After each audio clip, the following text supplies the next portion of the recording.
안녕하십니까? 네, 반갑습니다. 우리 남덕현 목사님의 귀여운 면모와 강한 면모를 한꺼번에 볼 수 있는 스키 드라마였습니다. 생명의 살아남, 또 열매 맺음, 그런 것들에 대해서 생각해 볼 수 있는 귀한 드라마 감사합니다. 오늘은 봄학기 대학생과 청년들을 위한 말씀 13번째 말씀이겠습니다. 열매 맺는 삶을 살려면 이라는 제목으로 말씀드리겠습니다. 기도하겠습니다. 살아계신 아버지 하나님 감사합니다. 우리 안에 생명의 기운을 잃어버리고 죽음의 열매만을 맺을 수밖에 없는 우리 인생들을 불쌍히 여기시고 예수님을 보내사 참 생명의 열매를 맺도록 또 이 땅 가운데 하나님 기뻐하시는 풍성한 삶을 살도록 축복하신 우리 주님께 감사합니다. 아버지 하나님, 이 시간 우리의 모든 찬송과 경배를 받으시기 합당하신 우리 주님께만 영광 돌아가게 하시고 하나님 우리에게 주시고자 하시는 생명의 말씀으로 다시금 우리의 심령이 살아나고 열매 맺는 그 자리를 향하여 나아가는 복된 시간 되게 하여 주시옵소서. 주의 성령이 친히 시종을 주관하시고 함께하여 주실 줄 믿사오며 저는 예수님 이름으로 기도했습니다. 아멘. 나무에 따라서 그 나무의 존재 자체로 의미가 있는 나무들이 있습니다. 예를 들어서 가로수 같은 경우에는 그냥 그 가로수가 서 있다는 것만으로도 좋은 것입니다. 또 아무런 생명도 없는 시멘트로 가득한 집안에 푸르른 나무 하나만 서 있어도 그 나무의 존재 하나가 굉장히 큰 의미가 있습니다. 그러나 포도나무는 좀 다릅니다. 포도나무는 포도나무 그 자체로는 사실 별로 의미가 없습니다. 포도나무 많이 키워서 뭐 하겠습니까? 이게 뭐 관상용도 아니고 그 나무 자체가 어떤 의미를 띈 것이 아니죠. 포도나무는 철저하게 열매를 위해서 존재하는 나무라고 할 수 있습니다. 포도의 나무가 이렇게 잘 자라서 그 끝에 탐스러운 그 열매가 맺힐 때 아, 이 포도나무가 심기어진 의미가 있구나 라는 것을 우리는 발견하게 되는 것이죠. 특별히 오늘 제가 이런 포도나무에 대해서 말씀드리는 것은 예수님께서 바로 포도나무를 그런 취지로 사용하여 오늘 본문에 말씀하시기 때문입니다. 예수님께서는 제자의 삶은 열매가 맺혀야 된다고 말하고 있습니다. 또 신앙생활은 그저 신앙생활을 한다고 다가 아니라는 거죠. 그에 합당한 열매가 맺혀야 된다는 것입니다. 이것은 인생이라는 말로 바꿔놔도 마찬가지입니다. 그저 인생을 산다고 해서 다 인생은 아니라 인생에 뭔가 그 인생이 이 땅에 존재하는 열매가 맺힐 때 그 인생에 가치가 있고 의미가 있는 거지, 어떻게 보면 산다고 다 다른 건 아닌 거예요. 어떤 열매를 맺느냐 하는 게 그 삶의 가치를 결정하는 거다, 이렇게 말할 수가 있겠습니다. 이번에 좀 조심스럽긴 하지만 서울시 교육감 후보로 나온 한 분이 흔히들 우리가 청년들의 어떻게 보면 다 로망이라고 볼 수 있는 길을 걸어간 분이에요. 30 패스하시고 정말 최고의 그 능력을 보여준 그런 사람이었는데 이번에 교육감이 나오면서 어쩌면 나오지 않으셨다면 알 수 없었을 그의 개인사와 그의 인격과 삶의 열매들이 드러나는 것 같습니다. 굉장히 많은 성취가 있었고 굉장히 많은 멋진 삶을 사는 것처럼 보였는데 어찌 보면 아, 그분이 맺은 인생의 삶의 열매라는 게 뭔가 라는 퀘스천이 생겨요. 우리가 인생을 이렇게 그냥 살아가고 다 나름 사는 것 같지만 사실은 다 산다고 다 삶이 아니고 사람으로서 마땅히 이 땅에서 태어나고 또 창조된 하나님의 목적과 뜻을 따라 어떤 열매를 맺느냐 하는 것이 그 사람의 인생을 평가하는 궁극적인 모습이 되겠다라는 것입니다. 하나님께서 우리 인생을 만드실 때는 그에 합당한 열매를 맺기를 기대하신 까닭입니다. 자, 그렇다면 하나님의 존재와 그분과의 관계라는 관점을 볼 때 우리는 반드시 열매 맺는 삶을 살아야 한다는 것입니다. 오늘 우리는 예수님께서 말씀하신 열매 맺는 삶의 원리에 대해서 듣고자 합니다. 오늘 우리가 본 본문은 아주 유명한 본문이죠. 예수님이 포도나무 비유라고 하는 비유를 말씀하셨습니다. 하나님 아버지는 농부고 예수님은 참 포도나무고 제자들은 그 포도나무에 붙어있는 가지다, 이렇게 말씀하셨습니다. 그런데 농부가 참 포도나무를 심은 이유가 중요합니다. 참 포도나무를 심은 이유는 열매를 맺기 위함이다 라고 말합니다. 사실 구약 성경을 보면은 3대 메이저 선지자, 대선지자라고 하죠. 보통 이사야와 예레미야와 에스겔 선지자라고 합니다. 이 세 선지자가 공통적으로 이스라엘 백성을 향해서 포도나무라는 표현을 씁니다. 대표적으로 이사야서 5장 2절에 보면 이런 말씀이 나와요.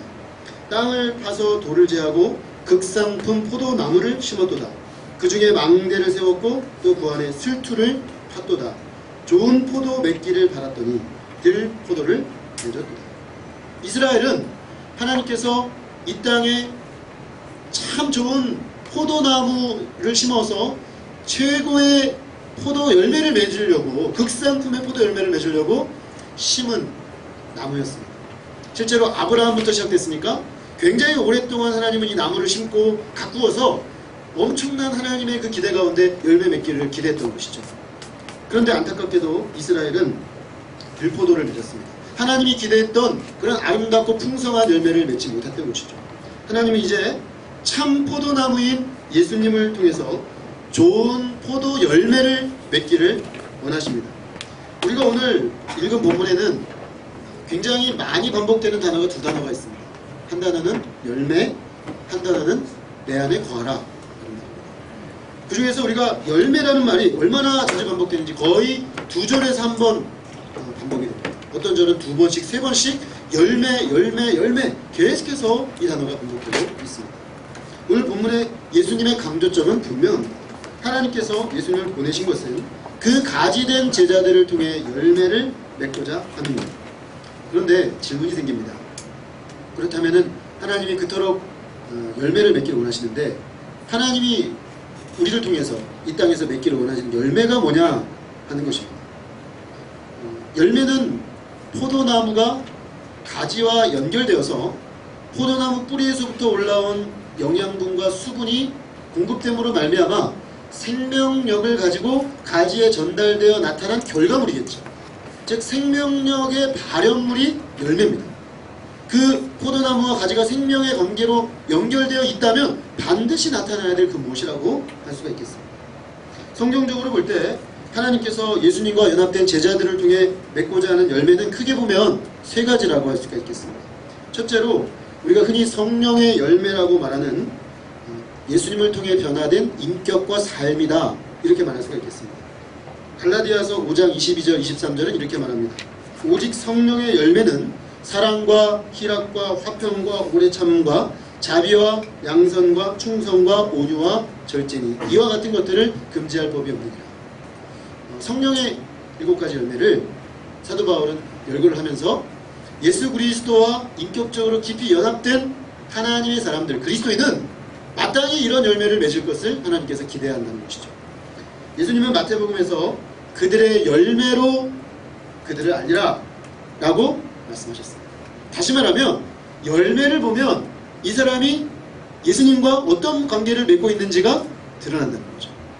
열매가 그 사람이 어떤 관계를 품고 있는지를 반영해 준다는 것입니다. 자, 두 번째 열매는 전도와 선교로 얻게 되는 영혼들입니다. 생명을 얻고 생명을 경험하고 생명을 누리는 사람은 생명을 낳게 되죠. 이게 생명의 법칙입니다. 생명은 생명을 낳는 것이죠. 이게 오늘날도 생명공학에서 통하는 법칙이라고 제가 알고 있습니다. 생명에서 생명이 나는 것이죠. 자, 그런데 이 원리를 예수님의 제자에게 적용하면 제자는 제자를 낳습니다. 자기가 주님과 참된 생명의 관계를 맺어서 주의 제자가 된 사람은 그 사람을 통해 제자가 나온다는 거예요. 그러니까 이 사람이 예수님과 정말 생명의 관계를 맺고 있으면 이 사람을 통해서 생명의 제자들이 배출되게 되어 있다는 거죠. 포도나무와 가지, 이 비유는 요한복음 15장이죠. 이 요한복음 15장은 요한복음의 문맥에서 보면 14장부터 시작되어서 17장까지 이어지는 큰 예수님의 마지막 이야기들의 그 흐름 속에 있습니다. 그러면 14장부터 17장까지 예수님이 말씀하시는 주된 논지가 뭐냐? 예수님이 떠나가신다는 겁니다. 예수님이 왜 떠나가시는가? 떠나가는 게 제자들에게 유익이기 때문이다. 왜 제자들에게 유익이냐? 예수님이 가셔서 십자가에 죽으시고 부활하시고 하나님 보좌 우편에 앉으셔서 그들에게 성령을 보내줄 거기 때문에, 성령을 보내줄 거기 때문에 그들에게 유익이다라는 거예요. 그러면 성령을 보내주는 목적이 뭐냐? 성령은 진리의 영이라, 진리를 우리에게 증거하여서 진리의 말씀을 통해서 우리로 하여금 모든 하나님의 진리 가운데로 인도하신다는 거죠. 그러면 진리가 우리 가운데 증거되어 우리는 어떤 결과를 맺습니까? 진리를 경험하게 되고 진리를 영접하게 되고 진리를 체험하게 된 사람은 성령과 함께 이 진리를 증거하게 된다는 것입니다. 그래서 그 14장부터 17장까지 그 이야기의 맨 마지막 17장 결론에 가면 예수님이 기도하십니다. 대제사장적 기도를 하시죠. 뭐라고 기도하시냐면, 아버지와 내가 하나가 된 것 같이 제자들도 서로가 하나 되게 하여 주십시오. 그리고 내가 진리로 그들을 거룩하게 하였으니 그들을 다시 세상으로 파송하셔서 그들이 세상에 예수 그리스도의 진리를 증거하게 하옵소서라고 기도합니다. 그러니까 결국 이 중심부에 있는 요한복음 15장의 열매에 대한 주님의 말씀은 철저하게 제자화, 말씀의 증거와 연관되어 있다는 거예요. 그러니까 열매는 우리가 예수를 믿고 예수를 영접하고 예수를 믿고 땡, 그게 아니고 예수를 믿고 난 다음에 내가 예수 믿은 자로서 나를 통해 또 다른 예수 믿는 제자가 나올 때 그게 열매가 맺혀지는 거예요. 주님은 그 열매를 기대한다는 거예요, 우리에게. 그게 참된 제자의 모습이라는 것입니다. 세 번째 열매는 정의와 공의입니다. 이사야서 5장 7절, 아까 그 포도나무를 심는 문맥에 하나님이 이스라엘에게 기대하셨던 열매가 이렇게 나옵니다. 무릇 만군의 여호와의 포도원은 이스라엘 족속이요 그가 기뻐하는 나무는 유다 사람이라. 그들에게 정의를 바랐더니 도리어 포악이요 그들의 공의를 바라셨더니 도리어 부르짖음이었도다. 하나님이 택한 백성 이스라엘을 통해 꿈꾸었던 하나님의 나라는 공평과 정의가 물같이 하수같이 흐르는 나라예요. 하나님은 이 땅에 이스라엘을 세워서 하나님의 공의가 이루어지는 나라를 세우고자 하셨습니다.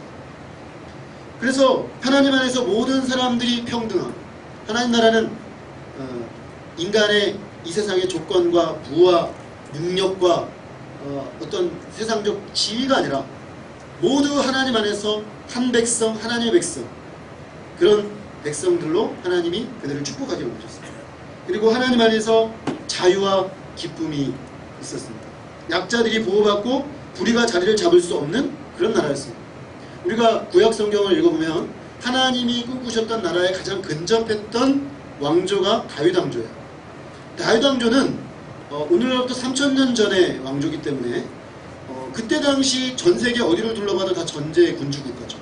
실제로 다윗도 왕이었어요. 그런데 좀 이상해요. 달라요. 뭐가 다르냐면 고대 대부분의 전제 국가의 왕들은 위에서 군림하는 왕입니다. 근데 다윗은 목자왕이에요. 양들을 돌보는 왕이에요. 그래서 하나님이 자기를 목자왕으로서의 자격이 더 이상 없다고 여기셨을 때는 언제든지 자기를 내릴 수 있다고 생각했어요, 다윗은. 그래서 아들이 반역을 했는데 그냥 자리를 주고 빠져버립니다. 하나님이 나를 더 이상 쓰지 않으시고 징계하시는 거라 생각하고 빠져버려요. 그걸 생각하는 이스라엘의 왕, 그것은 백성들을 섬기기 위하여 존재하는 자리입니다. 오늘날 우리로 개념으로 보면 굉장히 앞서가는 개념이죠. 이게 하나님이 이 땅에 이루려고 하셨던 나라예요. 그게 바로 하나님의 공의고 하나님의 정의였습니다. 그래서 하나님은 이 땅에 강자들이 약자를 돌보고 강자들이 힘을 나누어서 비축해서 약자들을 돌보는 시스템을 만드는 나라를 만들기를 원하셨던 것입니다. 그래서 하나님은 그것을 법으로 만들어 오셨습니다. 출애굽기, 레위기, 신명기 말씀을 읽어보면 하나님이 이스라엘 백성을 위해 만들어 놓은 법이 나옵니다. 근데 그 법들을 반복해서 이렇게 공부하다 보면은 한 가지 중요한 사실을 깨닫게 돼요. 그건 뭐냐? 하나님이 약자를 굉장히 돌보시는 거예요. 제가 최근에 레위기 공부를 마쳤어요. 한 1년 걸쳐서 자세하게 보면서 깜짝 놀란 게 뭐냐면 이스라엘의 이 법이라는 건 정말로 사랑의 법이고 약자들을 돌보기 위한 하나님의 공의에 기초한 법이었다는 것입니다. 법을 통해서 하나님은 당신의 공의와 정의가 강같이 흐르는 공동체를 아예 규정해 놓으셨어요. 그래서 그들은 이렇게 살도록 아예 비전을 제시해 놓으신 거죠. 이게 이스라엘 백성, 하나님의 백성이 맺기를 원하시는 열매였습니다. 자, 이 세 가지 열매, 하나님의 백성다운 성품의 열매, 변화된 인격의 열매, 나를 통해 또 다른 제자가 나오는 전도의 열매, 또 우리를 통해서 이 땅에 하나님의 공의와 정의가 이루어지는 회복의 열매. 하나님은 그런 열매를 기대하시면서 우리들을 부르셨다는 것입니다. 이 삶을 통해서 우리는 그저 신앙생활을 열심히 하는 것만으로는 부족하다는 것을 배웁니다. 신앙생활 열심히 해야죠. 열심히 안 하는 것보다는 열심히 하는 게 낫습니다. 그런데 그 열심히 하는 것 자체가 만족이 돼서는 안 돼요. 왜냐면 아무리 열심히 해도, 내가 나름대로 아무리 잘하고 있어도 하나님이 기대하시는 그런 열매가 맺히지 않는다면 그거 왜 하는 거예요? 우리가 이 땅에 삶을 살고 있는데, 내가 인생을 살고 있습니다. 사람으로 삶을 살고 있는데, 인생을 그저 산다고 다 삶이 아니에요. 내가 이 땅에 왜 존재하는지, 내가 도대체 왜 이 땅에 짧으면 뭐 70년, 길면 90년 살다 가는 이 때 우리가 살다 가는데 내가 왜 왔는지, 나는 어떤 존재로 살아야 하는지, 그거에 대해서 답을 알고 그거에 기초해서 열매가 맺혀야 그 인생이 복된 인생이고 참된 인생이죠. 그냥 산다고, 그냥 열심히 신앙생활 한다고 다는 아니라는 것입니다. 자, 이렇게 되면 좀 심각하죠. 우리가 앞에 말한 이 세 가지 열매가 우리에게 잘 맺히고 있지 않다면 이건 아주 객관적인 표준입니다. 객관적인 표준. 객관적으로 열매가 내게 없다면 정말 심각하게 질문해 봐야 돼요. 나랑 예수님의 관계는 정상적인가? 나랑 주님과의 관계가 바로 서 있는가? 질문해 봐야 된다는 것입니다. 그래서 관계를 재점검해야 하는 것입니다. 과연 생명력 있는 생명적 관계가 맞는지 확인해야 한다는 것입니다. 제가 이제 이런 말씀을 드리면 마음에 상당히 부담이 생기죠. 왜냐하면 앞에 세 가지 열매를 하나하나 생각해보는 내내 마음이 무거워지죠. 그리고 정죄감이 듭니다. 어느 것도 제대로 열매가 맺혀있지가 않은 것 같아요. 그런 생각이 듭니다.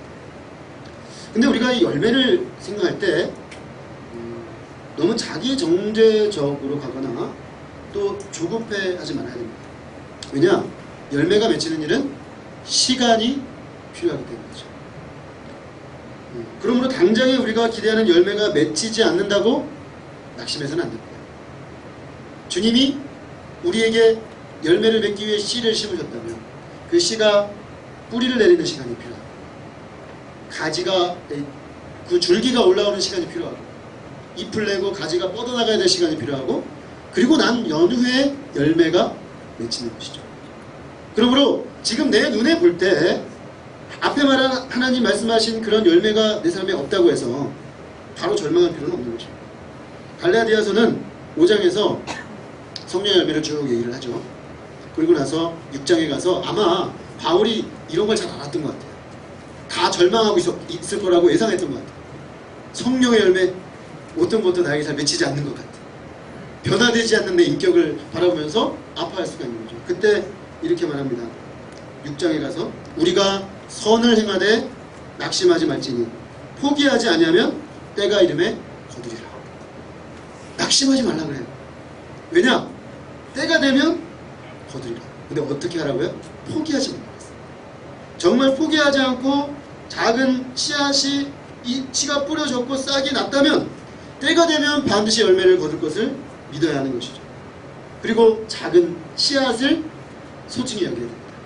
내가 지금 주님과의 관계를 맺기 시작했다면, 그리고 이제 내가 정말 주님 안에서 참된 열매를 맺는 삶을 소중히 여기고 그런 신앙생활로 들어가기 시작했다면, 지금 당장에는 나를 통해 주님을 믿는 사람이 아무도 없고 내가 예수님 닮은 인격이 잘 안 나타나고 내 안에 그리스도의 공의와 정의가 잘 흘러가지 않는 것처럼 보일지라도 지금 그것을 소중히 여기는 어떤 싹이 내 안에 있다는 그 사실로 감사해야 한다는 것이죠. 동시에 여기서 우리가 한 가지 유의할 것은, 주님께서 우리에게 맺으시는 열매는 개인적인 것만이 아니고 공동체적인 것이라는 사실을 믿어야 할 필요가 있습니다. 무슨 말이냐면, 전도의 예를 들어볼까요? 제자를 키운다. 우리 이렇게 생각하기 쉬워요. 내가 탁월한 제자 양성가가 돼가지고 내가 예수님 믿었으니까 이제 나도 전도를 해서 나를 통해 제자가 태어나고 그 제자가 태어나서 할아버지 목자가 되고, 그죠? 그래서 제자가 또 제자를 낳아서 5대조 목자가 돼서, 그죠? 내 밑으로 그냥 양들 줄줄줄줄, 그죠? 고구마 줄기 딸려 나오듯이 내가 가는 곳에 나를 통해 생명을 얻은 양들이 그냥 쫙 따라다니는 그런 목자가 되기를 꿈꾸지만 우리 중에 그런 사람이 몇 명 있어요. 그죠? 개인적인 것으로 생각하면 주로 절망할 수밖에 없어요. 저도 예수님 영접하고 나서 열심히 전도했거든요. 대학교 시절에 틈만 나면 전도했는데 실제로 나를 통해서 예수님을 믿게 된 사람은 손에 꼽아요. 거의 좀 그런 것 같았는데 다들 어느 순간이 되면 사라지고, 7년쯤 됐을 때는 내 곁에 아무도 없었어요. 얼마나 절망이 되든지. 그러면 나는 예수님하고 관계가 어떤 거야? 라고 질문하게 될 수밖에 없는 것입니다. 근데 이 열매는, 특히 전도의 열매는 공동체적으로 맺힌다는 거죠. 공동체적. 어떤 한 사람의 탁월한 영웅에 의해서가 아니라 예수 그리스도를 머리로 하는 몸된 교회 공동체를 통해서 그리스도가 증거돼요. 그래서 그런 공동체를 통해 증거되는 예수 그리스도의 존재와 말씀과 능력 때문에 사람들이 주님께로 나아오는 거죠. 그래서 우리 공동체도 보면 어떤 사람은 사람을 잘 데리고 와요. 아주 수시로 데려와요. 근데 거기까지예요. 그 다음은 어떻게 할 줄을 몰라요. 근데 그 사람은 데려오는 데까지예요. 근데 어떤 사람은 데려온 데는 능력이 없어요. 아무리 오라고. 근데 온 사람을 잘 사랑으로, 그냥 따스한 사랑으로 녹여요. 그래서 그 사람이 정말 교회 공동체에서 편안한 마음으로 예수 그리스도께로 나아가도록 도와요. 어떤 사람은 말씀을 잘 가르쳐요. 다 똑같이 말씀 다 배웠고 다 똑같이 말씀 가르치지만 그 사람이 가르치면 그냥 쏙쏙 들어와요. 그냥 학원과의 쪽집게 갈같이 말씀이 촥촥 와서 꽂혀요. 그런 사람이 있어요. 어떤 사람은 보니까 공동체에 그냥 있기만 하는 것 같아요. 근데 알고 봤더니 그 사람은 기도의 사람이에요. 보이지 않는 곳에서 교회에 나온 영혼들을 위해서 얼마나 눈물로 기도하는지 몰라요. 사실은 누가 그 사람이 열매 맺지 못한 사람이라고 할 수 있겠어요? 사실은 공동체가 그리스도의 몸된 지체로서 함께 열매 맺어가는 거죠. 그러니까 열매라는 것도 개인적 측면이 분명히 존재하지만 공동체적 측면을 같이 봐야 한다는 것입니다. 그렇게 보면 저는 적어도 우리 교회 지금 공동체 리더들을 보면 다 열매 맺고 있어요. 어느 순간 그리스도의 몸된 교회 지체가 되어서 서로 사랑으로 서로 돌보가면서 그 가운데 어떤 영혼이 주께로 나오고 회심을 하고 주님의 제자로 세워지는 역사가 일어나고 있어요. 여러분들 안에 예수님과의 생명의 연합의 관계가 있다는 증거죠. 그렇다면 이렇게 적용할 수 있겠습니다. 우리가 열매 맺는 삶을 산다는 건 지극히 개인적으로 주님과 관계 맺는 측면이기도 하지만 동시에 공동체 속에서 예수님과 관계 맺는 법을 배우는 것이기도 하다라는 것입니다. 자, 그런 점에서 우리가 주님의 관계와 우리의 관계, 나와 관계, 이 관계가 생명 있는 관계가 돼서 농부 대신 주님이 원하시는 풍성한 열매를 맺는 우리 모두가 될 수 있기를 간절히 기도합니다. 자, 그렇다면은 열매가 뭔지 알았습니다. 그러면은 어떻게 열매 맺는 삶을 살 수 있느냐 하는 질문이 생깁니다. 오늘 본문의 근거에서 볼 때 세 가지 단계가 있습니다. 열매를 맺으려면 첫째로 예수님과 관계가 맺혀야 됩니다. 이것은 모든 열매 맺는 신앙생활, 열매 맺는 삶의 기본적 원리입니다. 예수님과의 살아있는 생명의 연합의 관계를 이룰 때 열매가 맺힙니다. 그것을 4절에서는 이렇게 묘사했습니다. 가지가 포도나무에 붙어있지 아니하면 스스로 열매를 맺을 수 없다. 5절에서는 이렇게 말하죠. 나를 떠나서는 너희가 아무것도 할 수 없다. 열매 맺는 것은 예수님과 절대적으로 연결되어 있다는 거죠.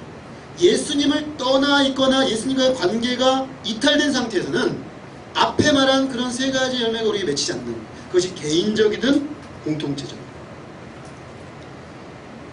자, 그러므로 우리가 열매 맺는 삶을 살려면 내 스스로는 앞서 말한 그런 열매를 맺을 수 없다는 것을 인정하는 데서부터 시작해야 됩니다. 사실 그 정도가 아니고요.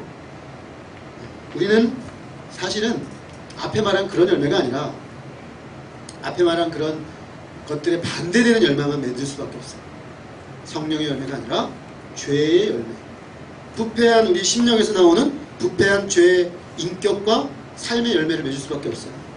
우리가 성령의 열매라고 말한 그 구절 바로 앞에 보면은 예수님 없던 시절에 우리가 맺던 열매들의 예가 나와요.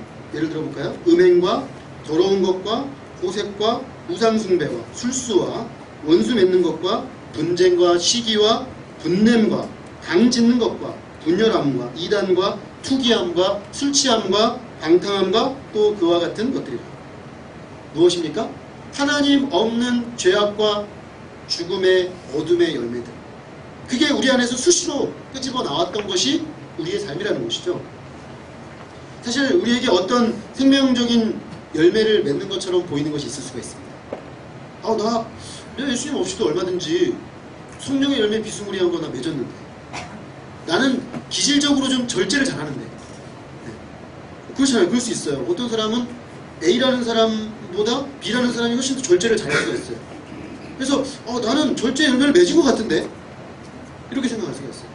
어떤 사람은 C라는 사람은 D라는 사람보다 더 충성될 수 있어요. C라는 사람은 이야기를 하면 그 말이 수행이 안 돼요. 늘.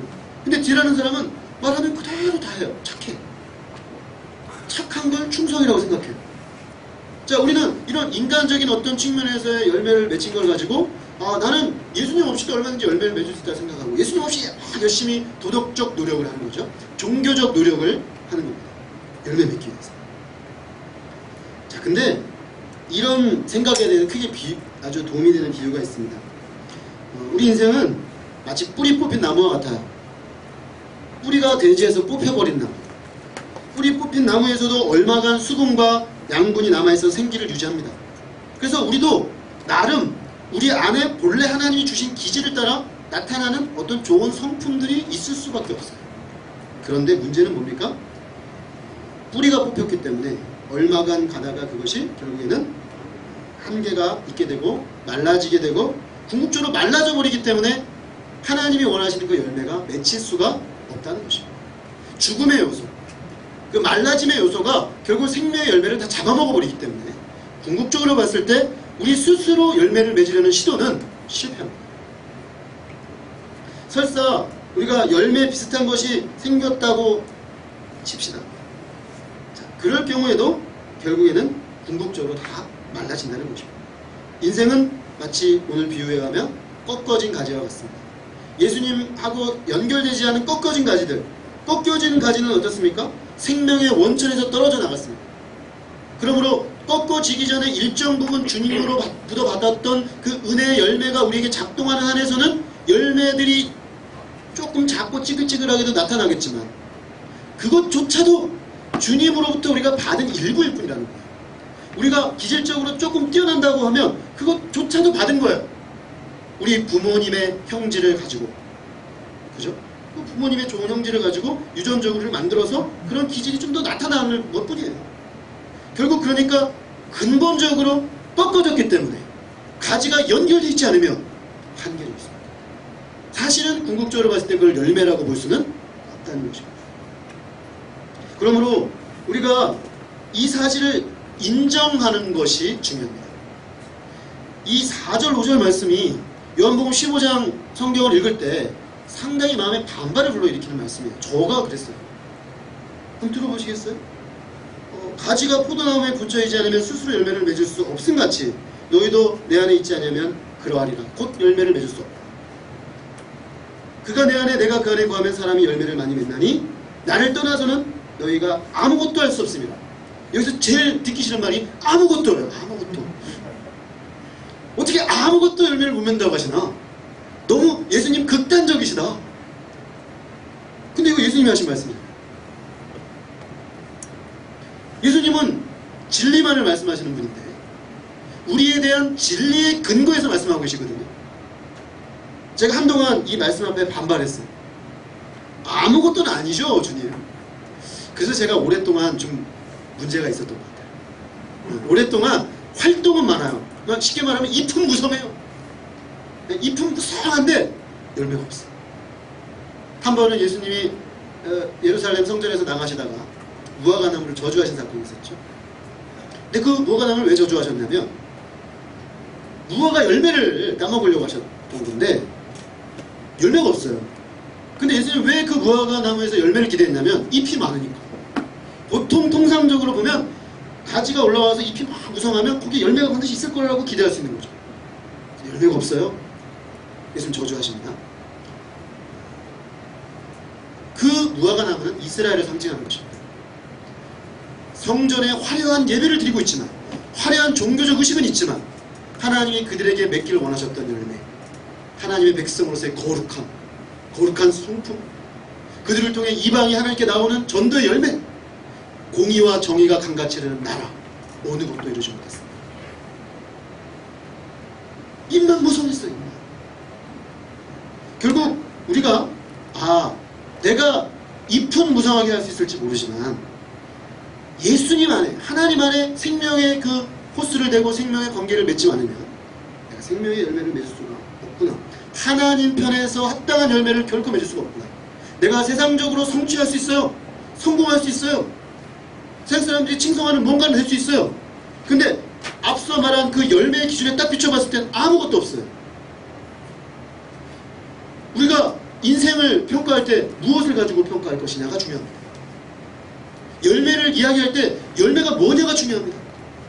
우리는 세상 사람들이 말하는 성취를 가지고 하나님 앞에서 열매로 착각해요. 하나님 앞에 우리는 뭘 가지고 설 것입니까? 얼마나 예수님 닮았느냐, 그거 가지고 설 겁니다. 하나님 앞에 뭘 가지고 설 것입니까? 우리를 통해 얼마나 죽어있는 영혼들이 주기로 돌아왔느냐, 그걸 가지고 말하는 것입니다. 우리 때문에 이 땅에 하나님의 그 공의로움, 약자들을 돌보고 하나님의 참된 질서가 세워지는 그게 얼마나 이루어졌느냐, 지금 그걸 가지고 평가한다는 거예요.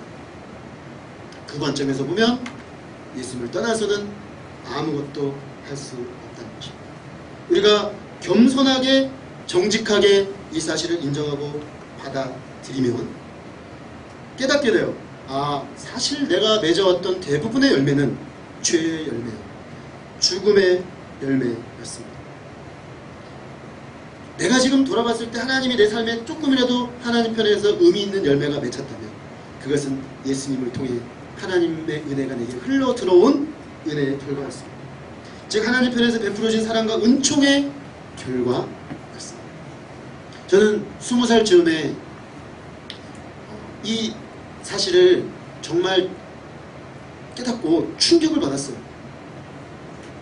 대학교 2학년 때 라이프 테스트몬이라는 거 있었습니다. 우리가 이제 여름 수영회를 가면 보통 2년차 두 번째 수영회 갈 때 라이프 테스트몬이를 쓰는데 내 인생을 한번 다 써보는 거예요.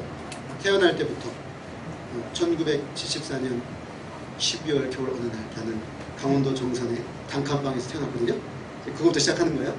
시작해서 그때 별로 기억나는 게 없어요. 7살까지는 딱 한 가지 기억나는데 엄마가 옥수수밭을 메고 있는데 그 밭가에서 혼자 앉아서 놀던 기억이 언뜻 나요. 뭐 그런 거 적는 거죠. 별로 그냥 목가적이에요. 근데 제가 초등학교 때부터 쓰기 시작하면서 심각해지기 시작해요. 내가 그냥 넘어갔던 내 삶의 그 이면들 속에 내가 내 인격과 내 말과 내 삶을 통해 맺어왔던 내 삶의 실제적 열매들을 하나하나 살펴보면서 중간에 너무 힘들어져서 쓰지 못할 정도였어요. 내가 소위 모범생? 소위 사람들이 봤을 때 괜찮은 사람? 이라는 어떤 타이틀을 가지고 있었지만 실제 나라는 인격과 내 삶이 맺어온 열매는 철저하게 죄의 열매와 어둠의 열매와 사망의 열매였다는 걸 제가 시인하지 않을 수가 없었어요. 너무나 충격적인 발견이었어요. 근데 지금 생각해보면 그때부터 진짜 열매를 맺는 쪽으로 내 삶이 방향전환이 이루어지기 시작했어요. 왜냐? 이렇게 계속 가면 안 되겠구나. 내가 이렇게 계속 살면 하나님 기뻐하시는 생명의 열매를 맺을 수가 없겠구나. 참된 생명의 열매를 맺는 쪽으로 내가 이동해야겠구나 라는 자기 발견이 이루어졌기 때문이죠. 자, 그런 점에서 우리가 이 사실을, 예수님을 떠나서는 우리가 아무런 열매를 맺을 수도 없다는 사실을 인정한 사람들은 포도나무 대신 예수님과의 생명의 관계를 맺는 일에 최우선순위를 놓게 되는 것이죠. 세상 그 무엇보다도 최우선순위를 놓고 오늘 내가 당장 죽더라도 이것이 내 중심에 놓인 삶을 살겠다라는 분명한 가치 기준을 가지고 예수님과의 생명의 연합의 관계에 기초해서 내 인생을 살아가게 된다는 것입니다. 자, 그러므로 우리가 이 사실을 인정하게 되면 두 번째 단계로 들어갑니다. 두 번째 단계는 우리 안에 죽은 것을 제거하고 좋은 것을 깨끗하게 하는 것입니다. 농부는 열매를 맺기 위해서 크게 두 가지 일을 합니다. 15장 2절 말씀 이렇게 되어 있습니다.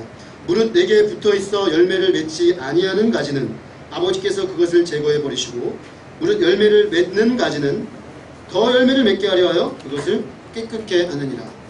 여기는 두 가지 농부가 하는 일이 나옵니다. 하나는 제해버리신다.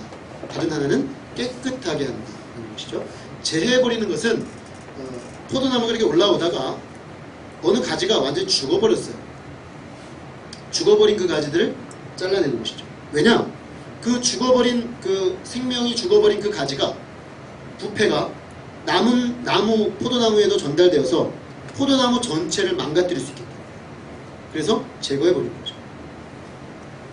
그런데 이건 이해가 되죠. 당연히 그렇게 해야 될 것 같아요. 당연히 제해버려야죠. 안 그러면 생명의 열매를 맺을 수가 없으니까. 어차피 생명의 열매를 맺을 가능성이 없는 것들은 잘라버려야 마땅합니다. 그런데 열매를 맺는 가지는 더 열매를 맺게 하려 하여 그것을 깨끗하게 한다고 했어요. 잘 보시면 얘는 열매를 맺는 가지예요. 가지가 계속 뻗어나가서 이렇게 쭉쭉 뻗어나가고 있는데 보니까 다 열매를 맺게 생겼어요. 그리고 실제로 열매를 맺을 가능성이 높아. 근데 제한당했어요. 농부는 다 제하지 않고요. 뻗어나간 가지 하나씩만 살려놓습니다. 제가 어릴 때 저희 집에 포도나무를 키워서 압니다. 다 따버리고 마지막 한 가지를 남겨요. 그리고 이쪽으로도 한 가지를 남겨요. 그러면 결국에는 이 가지 저 가지로 뻗어나가던 영양분과 수분이 한 곳으로 집중합니다. 그래서 한 가지 끝마다 이따만한 열매들이 하나씩 맺히게 되는 것이죠. 자, 여기서 결국 예수님이 말씀하시는 것은 뭡니까? 열매를 맺고자 하는 농부의 의지예요. 농부의 의지. 근데 농부는 어떤 열매를 맺고자 하느냐? 극상품 최고의 열매를 맺기로 해요. 그 연합의 관계를 통해 공급될 수 있는 최고의 영양분들이 공급되어서 최고의 열매가 맺혀지길 바랍니다. 그래서 마음이 아프지만 가지들을 따는 겁니다. 이 가지들 입장에서는 참 그렇죠. 왜냐하면 우리도 열매 맺을 수 있는데 그렇게 생각할 수 있지 않을까요? 그러니까 결국 이 가지는 뭡니까? 우리가 예수 그리스도와의 생명의 연합의 관계에 집중하는 것을 방해하는 잡다한 것들. 근데 그들은 다 나쁜 건 아니에요. 다 열매 맺을 만한 것들이에요. 주 안에서 그래도 기대할 만한 것들이에요. 세상에 있는 게 아니고 예수님 안에서 하는 것들이지만, 내가 보면 예수님 안에 있고 예수님 안에서 하는 행동들이지만, 그러나 잘라버려야 될 것들이 있다는 거예요. 정말 중요한 열매, 예수님과의 생명의 연합이라는 최고의 우선순위를 위해서 안타깝지만 잘라버려야 될 게 있다는 것입니다. 그것을 일컬어 The better is the enemy of the best라고 합니다. 배드가 아니에요. 나쁘니까 잘라버려라, 그게 아니에요. The better예요. better.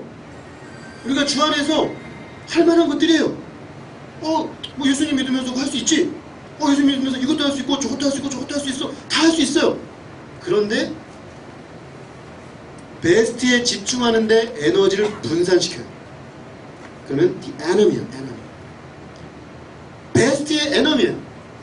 그 좋아 보이는 것들이 우리로 하여금 주님 앞에 열매 맺는 것의 원수가 된다는 것입니다.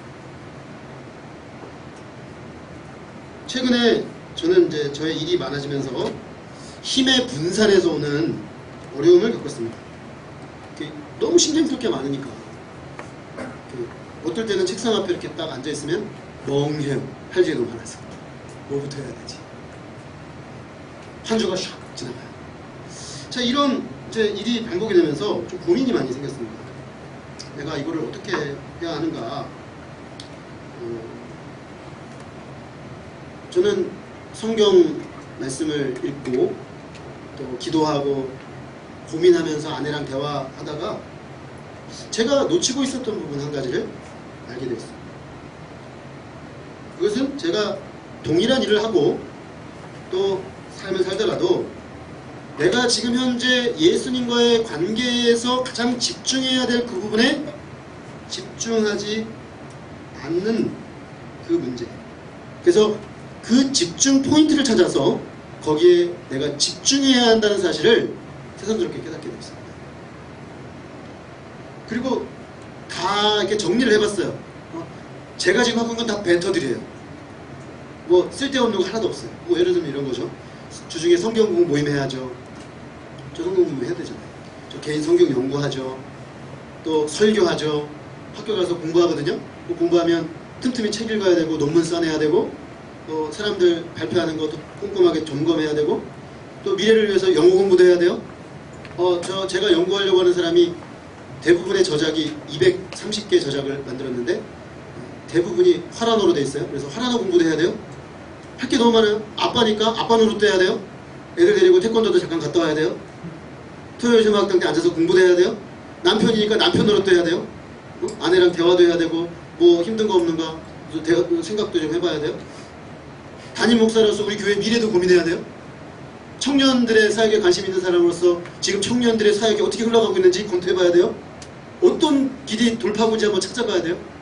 통일 한국을 꿈꾸는 사람으로서 통일 사역에 대해서도 고민해야 돼요.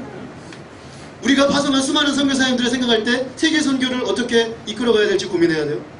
제가 개 교회를 섬기고 있지만 CMI라는 선교단체에 개재되어 있는데 거기에 핵심적인 리더십에 제가 있어요. 같이 고민해줘야 돼요. 정신이 없어요. 너무 많아요. 그래서 근데 여기 이 중에 어디 나쁜 게 어디 있어요? 다 의미 있고 좋은 거잖아요. 다 하나님 앞에서 제가 감당해야 될 일이에요. 근데 제가 가만히 생각해봤어요. 다 정리를 해보고 정리하고 나니까 제가 집중해야 될 게 나오더라고요. 그것은 말씀 연구와 기도였습니다. 말씀 연구를 통한 설교와 성경 공부 사역, 그리고 개인적으로 주님과 깊이 있게 교제하는 기도의 자리. 이미 사도행전에 나와요. 사도들이 여러 사역으로 분주해져 가지고 교회 내에 분쟁이 일어났습니다. 사도들이 합니다. 우리가 말씀과 기도를 제쳐놓고 다른 일을 하는 것이 옳지 않다. 자기의 우선순위를 되찾았어요. 그러니까 교회가 다시 되찾았어요. 저도 그래서 제 삶의 우선순위를 다시 한번 좀 선명하게 했습니다. 그리고 그 우선순위가 침범되는 것들이라면 아무리 좋은 것들이라도 NO 하지 마라. 왜냐? 그렇지 않으면 하나님이 예수 그리스도께서 결국 나를 통해 열매 맺어 가시는 건데 주님과 아무 상관없이 그냥 분주하게 통일 모임 갔다가 성경 모임 갔다가 캠퍼스 모임 갔다가 세계 선교 모임 갔다가 막 또 차는 다니는데 열매는 안 맺히는 거예요. 결국 내 안에 그 주님과의 살아있는 생명의 관계가 있을 때 여기서도 열매가 맺히고 흘러가면서 하나하나 열매가 맺혀가는 것입니다. 저는 그래서 그날부로 새벽 기도를 결단했어요. 잘 아시죠? 제가 새벽 기도는 안 하는 사람입니다. 기도를 하더라도 그냥 따로 낮 시간에 개인적으로 하거나 저녁 시간에 얼마든지 기도했으니 꼭 새벽 기도해야 될 필요는 없죠. 그러나 저는 그때 생명을 걸고 기도의 우선순위를 놓는다는 의미로 결단을 했습니다. 야행성의 내 습관도 바꾸리라 결단을 했어요. 여러 번 실패를 했었기 때문에 결단하는 제 마음에 상당한 부담이 있었어요. 또 실패하지 않을까. 그러나 어쨌든 내가 지금 이렇게 하지 않으면 흐트러지겠다 싶어서 결단을 하고 몇몇 분들한테 나 할 거니까 같이 하려면 나와라. 새벽에 화수목금토 기도하니까 할 사람들은 나와라. 그리고 오든 안 오든 저는 할 생각이었습니다. 근데 몇 분이 오셔서 다행히 외롭지 않게 지금 3주째 하고 있는데 하면서 굉장히 감사해요. 뭐가 감사하냐? 일단 오전 시간이 길어졌어요. 새벽 5시 반부터 6시까지 6시간 반이 확보가 되거든요. 늘 아침에 잠이 많아가지고 쫓겼거든요. 오전 시간이 너무 길어요. 가도 12시간 안 와. 그게 한편으로는 좀 힘들고 그러긴 했는데 한편으로 여유가 생기는 거예요. 마음에 여유가 생기니까 일을 내가 분주하게 하던 것들을 정리를 할 수가 있게 됐어요. 그러니까 마음에 여유가 생기죠. 그리고 내가 해야 될 일들에 집중을 할 수가 있게 되었어요. 그러면서 분명히 내가 하는 일들은 이전하고 똑같고 변화가 없는데 질서가 부여되고 생명력이 부여되고 각 하는 하나 일들 속에 주님의 생명력들이 나타나는 것을 보았습니다. 그런데 중요한 것은 우리가 이렇게 가지를 제거해야 되는데, 전정이라고 합니다. 가지를 제거하고 집중을 해줘야 되는데 그걸 어떻게 하느냐, 누가 하느냐는 거예요. 우리가 하는 게 아닙니다. 오늘 본문에 보면 농부가 가지를 제합니다. 근데 무엇으로 제하냐면 3절에 너희는 내가 일러준 말로 이미 깨끗하여졌으니, 주님이 당신의 말씀으로 전정 작업을 합니다. 다시 말하면 우리가 하나님 말씀 앞에 노출되어져야 돼요. 말씀 앞에 정직하게 노출이 되어지다 보면 내가 이게 좋은 거지만 베스트는 아니구나. 분별이 돼요. 분별이 되어지면 그걸 내가 주님 앞에 인정하고 가지고 나가면 주님이 제하십니다. 주님이 하시는 거예요. 그리고 때로는 근데 주님이 사랑하시는 열매 맺기 원하시는 주의 제자들의 경우에 무시로 말씀을 주시죠. 경규야, 이건 베터야. 지금 말씀해 주셔요. 근데 안 들려. 이게 문제예요. 주님, 이게 저에겐 베스트로 보이는데. 이게 우리의 문제예요. 그러니까 우리가 정말 주님이 무엇을 말씀하시냐, 우리 설교 시간에 하나님 무엇을 말씀하시는가, 내가 개인 묵상 시간에 무엇을 말씀하시는가 들어야 해요. 우리는 안 그러면 내 관성과 내 고집과 내 편견으로 그냥 살아버려요. 그러니까 그냥 습관대로 살죠. 그러니까 습관대로 그냥 가는 대로 가는 거예요. 그러니까 하나님이 원하시는 생명의 열매가 감춰지는 거죠. 주님 앞에, 말씀 앞에 나 자신을 그대로 놓고 주님이 말씀하신 것 앞에, 드러나는 그 뜻 앞에 우리가 반응해야 하는 것입니다. 근데 말씀으로 아무리 말씀하셔도 안 듣는 사람들의 경우에는 주님이 때로는 너무 사랑하시기 때문에 환난을 주십니다. 우리를 굴려요. 그래서 몇 바퀴 굴릴 때까지는 사람들이 별로 반응이 없어요. 재밌네 나름 말하면서 굴러요. 이것도 할만해 뭐 그러면서. 근데 이제 너무 심하게 계속 굴으면 이거 좀 이상한데?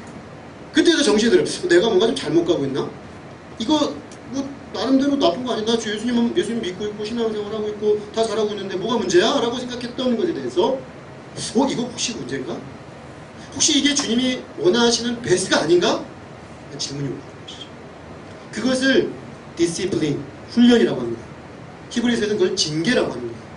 하나님이 때로는 우리를 징계를 통해서 우리가 베스트, 주님과의 관계에 집중하도록 우리에게 집중하시는 거죠. 사실은 이게 은혜입니다. 내버려 두지 않으시고 때로는 환난을 통해서라도 주님과의 관계에 집중하도록 하시는 하나님의 은혜인 것이죠. 그게 농부이신 주님이 열매 맺게 하기 위해서 하시는 겁니다. 말씀과 삶의 환난으로 우리를 깨끗게 하시고 열매 맺는 일에 집중하게 하시는 주님께 감사와 찬송을 드립니다.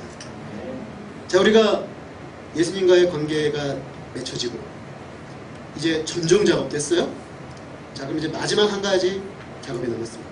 그것은 바로 예수님 안에 거하는 것입니다.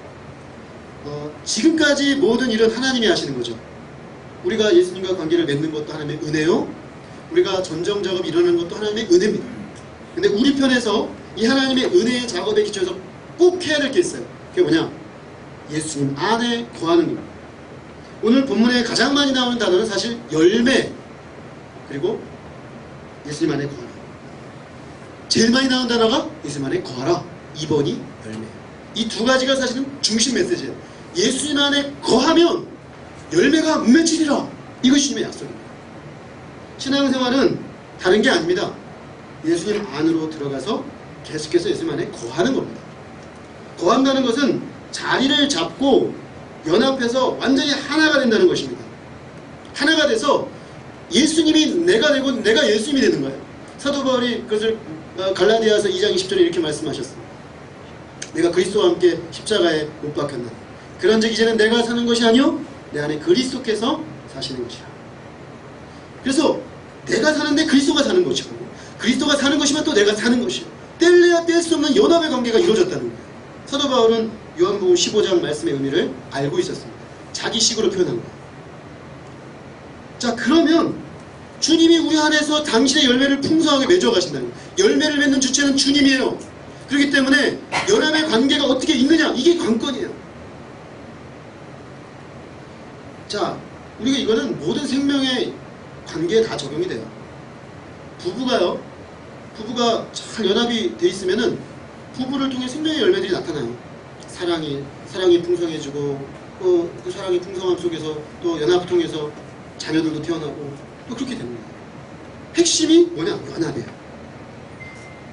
자, 그러면 우리가 이 내 안에 거하라 라는 말씀하셨는데 좀 추상적이죠. 예수님 안에 거한다는 게 도대체 어떻게 하는 건가? 오늘 본문은 두 가지로 우리가 추상적이라고 질문 제기할 것을 아시고 이미 예수님이 말씀해 놓으셨어요. 첫 번째는 예수님의 사랑 안에 거하는 것이 예수님 안에 거하는 것입니다. 9절 말씀입니다. 아버지께서 나를 사랑하신 것 같이 나도 너희를 사랑하였으니 나의 사랑 안에 거하라. 나의 사랑 안에 거하라. 예수님의 사랑은 어떤 사랑입니까? 예수님의 사랑은 조건이 없는 사랑, 끝없는 사랑, 그럼에도 불구하고의 사랑입니다. 우리는 가만히 내버려두면 if, 조건식의 사랑과 because, 어떤 원인과 결과에 근거한 사랑으로 후퇴하는 경향이 있습니다. 그렇게 후퇴하면 어떻게 됩니까? 뭘 잘못하면 주님이 나를 더 이상 사랑하지 않는다고 생각하게 되죠. 잘할 때는 우쭐하지만 뭔가 잘 못한다고 생각이 들면 주님의 사랑이 내게 안 다가오고 주님이 나를 정죄할 거라고 생각해요. 자, 그런 상태를 우리는 주의 사랑 안에 있지 않는 거다라고 하겠죠. 사랑 안에 있다는 건 내 조건과 상황과 형편과 상관없이 그리스도 십자가의 그 무조건적 은혜의 기초에서, 그 언약 안에서 하나님은 나를 향한 사랑을 거두지 아니하신다. 세상은 내가 잘하면 잘해주고 잘못하면 얼굴이 돌라지고, 내가 잘하면 상을 주고 잘못하면 얼굴이 울그락불그락. 그치? 우리 그런 사랑에 너무 익숙해가지고 예수님의 사랑도 자꾸만 그런 사랑이라 생각하는 거예요. 그런 사랑이 아니라는 것입니다. 예수님의 사랑을 자꾸만 확인하고 자꾸만 그 예수님의 절대적이고 무조건적인 사랑 앞으로 나아가야 한다는 것입니다. 그럴 때 우리는 예수님 안에 견고하게 뿌리를 내게 되고, 그 결과 우리 안에 예수님의 사랑 안에서 맺어지는 풍성한 열매들이 맺혀지게 된다는 것입니다. 예수님의 사랑 안에 거한다는 것은 또한 예수님의 계명을 지켜 순종하는 것입니다. 그것을 7절에서는 말씀 안에 거한다고 했습니다. 너희가 내 안에 거하고 내 말이 너희 안에 거하면, 주님 안에 우리가 거하는 것과 주님의 말씀이 우리 안에 거하는 것을 동지로 했습니다. 우리가 주님 안에 거할 때 말씀이 우리를 다스리게 된다는 것입니다. 여러분, 이게 중요합니다. 말씀이 나를 완전히 끌고 다니는 정도까지 가야 돼요. 말씀이 나를 완전히 주장하는 정도까지 가야 돼요. 그러려면 제가 계속 강조하죠. 툭 건드리면 말씀이 나올 정도가 돼야 돼요. 툭 건드리면 말씀이 쑥 떨어져야 돼요. 그 정도로 우리가 말씀에 완전히 쩔어야 돼요. 여러분, 쩐다 그러죠? 완전히 쩔어버려야 돼, 말씀으로. 그래서 그냥 말씀으로 그냥 완전히 사고가 개조가 돼버려야 돼. 그게 말씀 안에 거한다는 거예요. 그럼 왜 그렇게 해야 되냐? 그렇게 된 사람만이 말씀에 순종합니다. 내 계명에 순종하는 자가 내 사랑 안에 거하는 자라고 그랬습니다. 왜 계명에 순종하는 것이 사랑에 거하는 것입니까? 우리는 보통 계명, 말씀, 순종하면 딱딱함, 부담스러움, 거부감 바로 옵니다. 사랑 좋아요. 사랑 여기까지는 인정하겠어요. 근데 말씀에 순종한다 그러면 좀 싫어요. 나를 꺾어야 되고 말씀 속으로 들어가야 되고 내 생각을 내려놔야 되고 힘든 거예요. 그런데 10계명을 보십시오. 주님의 계명이죠. 계명 중에 계명이죠. 아주 코어에 있는 그 10계명을 분석해보면 한마디로 끝납니다. 사랑하라. 1계명부터 4계명까지는 하나님을 마음과 뜻과 힘을 다하여 사랑하라. 5계명부터 10계명까지는 내 이웃을 내 몸과 같이 사랑하라. 한마디로 사랑하라는 게 계명입니다. 즉 계명에 순종한다는 건 뭡니까? 사랑의 삶을 살아라는 것입니다. 그러면 누가 사랑의 삶을 삽니까? 예수님의 사랑 안에 거한 사람만이 사랑의 삶을 살 수 있는 능력과 동기를 부여받습니다. 사랑의 삶을 살아야 하는 것이고 사랑의 삶을 살 수가 있는 것이죠. 그것이 계명에 순종하는 것입니다. 그러므로 사랑 안에 거하는 것은 주님의 말씀에 순종하는 거예요.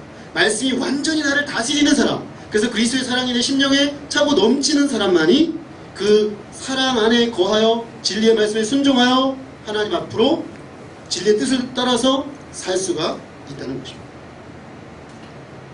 그래서 오늘 말씀에 12, 13절 이렇게 말합니다. 내 계명은 곧 내가 너희를 사랑하는 것 같이 너희도 서로 사랑하라 하는 이것이니라. 사람이 친구를 위하여 자기 목숨을 버리면 이보다 더 큰 사랑이 없다. 우리가 사랑의 삶을 살아야 되는데 어느 정도까지? 친구를 위하여 목숨을 버리는 그 정도 수준까지 사랑의 계명에 순종하는 삶을 살아야 한다는 거죠. 끊임없이 우리가 이런 예수님의 사랑 안에 거하여 예수님이 기뻐하신 사랑의 삶을 살기 위하여 몸부림쳐 나갈 때 진정으로 열매가 맺히는 삶이 되어진다는 것입니다.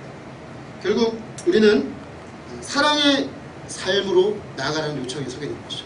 예수님 안에 거한다는 건 다른 게 아니에요. 사랑의 삶을 살아라. 사랑의 삶은 곧 선교적 삶입니다. 사랑의 삶은 곧 성령의 열매를 맺는 삶입니다. 성령의 열매 중에 최고의 열매가 사랑의 열매이기 때문입니다. 사랑의 삶은 공의와 정의를 행하는 것과 같이 가는 것입니다. 우리가 사랑의 삶을 살라는 주의 요청 앞에 주의 사랑 안에서 부단히 그 사랑의 삶으로 나아감으로 주님이 기뻐하시는 열매 맺을 길을 간절히 기도합니다. 자, 그러면 이렇게 우리가 주님의 사랑과 말씀 안에 거함으로 열매를 맺는 삶을 살 때 우리에게 주어지는 축복이 무엇입니까? 먼저 기도의 응답을 받게 됩니다. 7절 너희가 내 안에 거하고 내 말이 너희 안에 거하면 무엇이든지 원하는 대로 구하라. 그리하면 이루리라. 또 너희 열매가 항상 있게 하여 내 이름으로 아버지께 무엇을 구하든지 다 받게 하려 함이니라. 놀라운 기도의 약속 아닙니까? 무엇을 구하든지 원하는 대로 받으리라. 여러분, 원하는 대로 다 받으십니까? 왜 우리는 원하는데 못 받는 걸까요? 그런 질문 안 생깁니까? 저는 이 본문을 볼 때마다 그런 질문이 생겼어요. 난 원하는 거 많은데 근데 주로 안 됐는데. 한 번쯤 질문을 던져보세요. 왜 우리는 그토록 주님 안에서 원하는 게 많은데 안 되는가? 오늘 본문에 보니까 원하는데 주 안에서 거하는 자에게 주어지는 축복이에요. 기도의 축복. 원하는 대로 된다는 건 내가 주님과 완전히 하나가 되어 있다는 거예요. 그래서 그 원함조차도 뭡니까? 주님의 뜻 안에서 구하는 사람. 주님의 뜻 안에서 구하니까 100% 응답받죠. 그거 주님의 뜻이니까. 주기도문에도 그 원리가 나옵니다. 주기도문을 보면 앞에 전부 하나님의 뜻과 하나님의 나라와 하나님에 대해서 먼저 기도합니다. 주의 나라가 임하옵시며 주의 뜻이 하늘에서 이룬 것이 땅에 이루시옵시며 하나님의 정말 이 나라가 이루어지는 그것 쪽으로 가기를, 그거를 한 다음에 일용할 양식과 죄사함과 영적인 시험에서 건져달라고 기도합니다. 응답되는 거예요. 그러므로 우리가 응답받는 기도는 주님과 내가 하나가 돼서 내가 원하는 것이 주님이 원하는 거고 주님이 원하는 것이 내가 원하는 거고 그 상태까지 가야 돼요. 그러면 100% 응답받습니다. 오늘 말씀은 진리이기 때문에 100% 응답받는 기도의 비결이 여기 있습니다. 왜 우리가 기도가 부도수표가 많은가? 주 안에 거하지 않은 채로 너무 많이 원하기 때문이죠. 주님의 뜻 안에 거하는 일이 선행하면 내 원하는 것이 바뀝니다. 주님이 기뻐하시는 것으로 내가 원하는 것들이 바뀌어요. 그게 어떻게 안 이루어지겠습니까? 주 안에 거함으로 놀라운 이 기도의 응답의 자리를 경험할 수 있기를 기도합니다. 주님 안에 거하면 열매를 맺음으로 아버지께서 영광을 받으십니다. 7절에 너희가 열매를 많이 맺으면, 8절이죠. 열매를 많이 맺으면 내 아버지께서 영광을 받으실 것이요. 예수님 안에 거함으로 열매를 많이 맺으면 하나님 아버지께서 영광을 받으신답니다. 마치 이것은 농부를 생각해 보면 좋습니다. 농부가 한 해 동안 농사를 지어서 뿌리고 물을 주고 비료를 주고 양분을 줘서 키웠습니다. 가을이 되어 열매가 맺히면 농부는 그 열매로 모든 보람을 삼죠. 사실 농부의 영광이 드러나는 거죠. 그동안의 모든 농부의 그 수고에 끝에 이게 있었구나. 농부에게 영광이 돌아가죠. 마찬가지인 거죠. 우리는 보통 하나님께 영광 돌린다는 개념을 잘못 알고 있어요.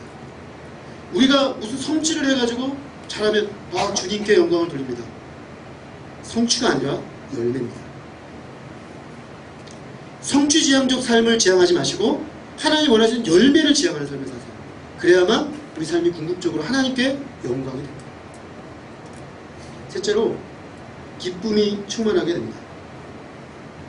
우리는 말씀 안에 거하고 계명에 순종하는 삶은 당연히 기쁨이 없는 삶이라고 생각합니다. 맨날 말씀 맨날 순종 응? 그러면 얼마나 답답할까, 얼마나 기쁨이 사라질까, 이렇게 생각하는 거죠. 근데 우리는 한 가지 깨달아야 될 게 뭐냐면 우리가 생각하는 기쁨은 상당히 말초적인 쾌락이라는 것이죠. 성경에서 말하는 기쁨은 그런 것이 아니라 하나님과 예수 그리스도 사이의 그 연합을 통해서 누려지는 상태입니다. 어떤 상태가 기쁨입니다.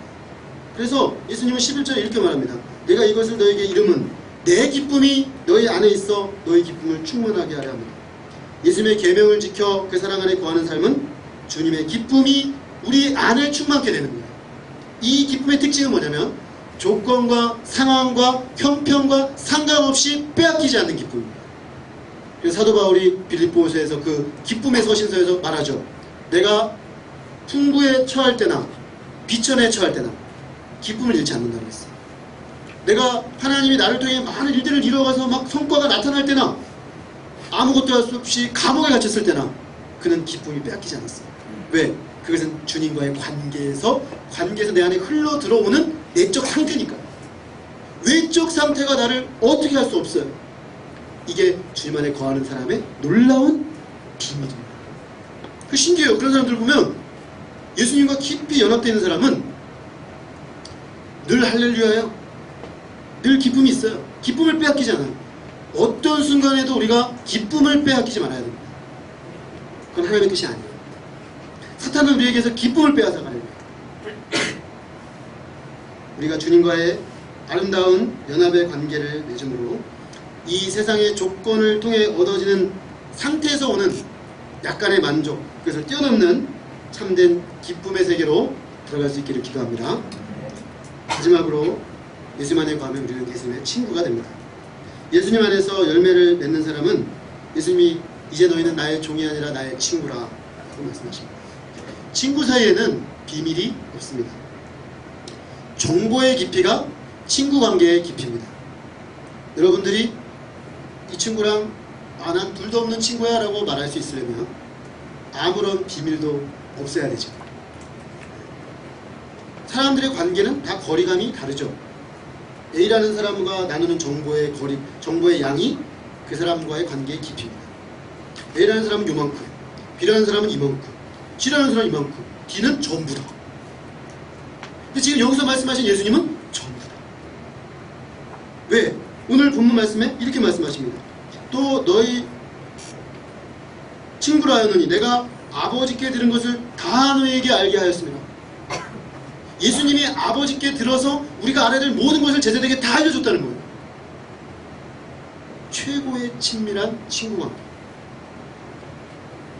구약성경의 아브라함과 같은 관계입니다. 아브라함은 야고보서에 보면 하나님의 벗이라고 불렀어요. 하나님의 친구.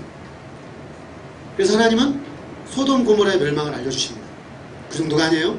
의인 10명까지 그가 끈질기게 기도했을 때 그 기도를 들으시고 만약 10명이 발견되면 멸망치 않게 합니다. 즉 세계사의 흥망을 아브라함의 중보기도에 실어주겠다는 거예요. 세계사의 흐름을 그에게 꿰뚫게 해주시고 이 세계사의 흐름 속에서 그의 기도를 사용하셔서 역사의 물꼬도 바꾸게 하시겠다는 거예요. 어마어마한 특권. 이것이 예수님 안에 거하는 사람의 최종적인 특권이에요. 여러분, 이 세상을 누가 주도합니까? 오바마 대통령이? 시진핑이? 박근혜 대통령이? 하나님께서 만드신 이 세상은 하나님의 뜻과 목적을 향해 가고 있습니다. 그 하나님의 목적과 뜻을 알고 공유하는 친구가 되는 것이 최고의 특권 아니겠습니까? 그 특권이 바로 예수님과의 깊은 관계, 친구의 관계에서부터 나온다는 것입니다. 예수님 안에서 우리가 모든 정보를 공유하는 친구가 되어서 정말 주 안에 참된 열매를 맺어가는 놀라운 하나님 나라의 백성이 될 수 있기를 기도합니다. 오늘 우리는 열매가 뭔지, 열매 맺는 삶을 사는 방법은 뭔지, 또 열매 맺는 삶을 살게 되면 우리에게 어떤 특권과 결과들이 오는지에 대해서 나누었습니다. 하나님은 우리가 그저 쓸데없이 의미 없이 많은 시간들을 낭비하고 아무런 열매도 없는 쭉정이와 같은 삶을 살기를 원치 않으십니다. 그냥 실한 포도송이처럼 수많은 열매를 맺은 그 고개를 숙인 벼 이삭처럼 풍성한 열매를 하나로 안고 마지막 때 주 앞에 우리가 서기를 원하십니다. 주님께서는 이미 그 모든 원리를 우리에게 다 알려주셨습니다. 우리가 오늘 이 말씀에 근거해서 깊이 묵상하고 우리 삶에 적용하고 순종함으로 진정으로 열매 맺는 삶으로 하나님께 우리의 전 삶이 영광이 되는 최고의 복을 다 누릴 수 있기를 간절히 기도합니다. 기도하겠습니다. 하나님 아버지, 저희는 열매 맺는 삶을 살고 싶습니다. 그런데 우리는 열매가 뭔지, 우리가 정말 맺어야 될 열매가 뭔지도 잘 정의되지 못한 채로 살아왔음을 보게 됩니다. 우리는 성공이 열매인 줄 알았습니다. 세상에서 잘 나가는 것, 그게 열매인 줄 알았습니다.